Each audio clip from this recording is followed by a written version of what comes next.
विशेष कार्यक्रम जिसका शीर्षक है मैं उस देश की नागरिक हूँ।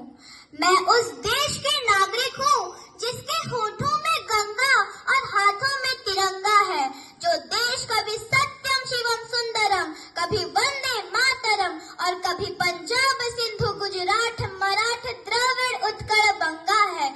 मैं उस देश की नागरिक हूँ जहाँ 7 समुंदर पार परदेशियों को भी अपने ब्रदर एंड सिस्टर कहकर बुलाता है।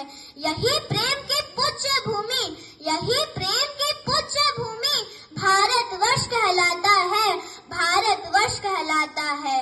मैं उस देश की नागरिक हूँ, मैं उस देश की नागरिक हूँ जहाँ छत्रपति शिवाजी महाराज और सम्राट अशोक जैसे राजा थे, और सम्राट अशोक जैसे राजा थे। मैं उस देश की नागरिक हूँ, मैं उस देश की नागरिक हूँ जहाँ हर 50 माइल्स पर रूप, पहनवा और मजहब बदल जाता है, और मजहब बदल जाता है।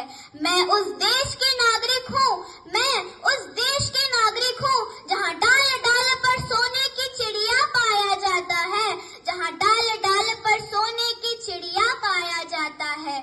मैं उस देश की नागरिक हूँ, मैं उस देश की नागरिक हूँ जिसे अपने भूगोल से पहले, जिसे अपने भूगोल से पहले इस ब्रह्मांड का भूगोल समझ आता है, इस ब्रह्मांड का भूगोल समझ आता है, इस ब्रह्मांड का भूगोल समझ आता है। धन्यवाद।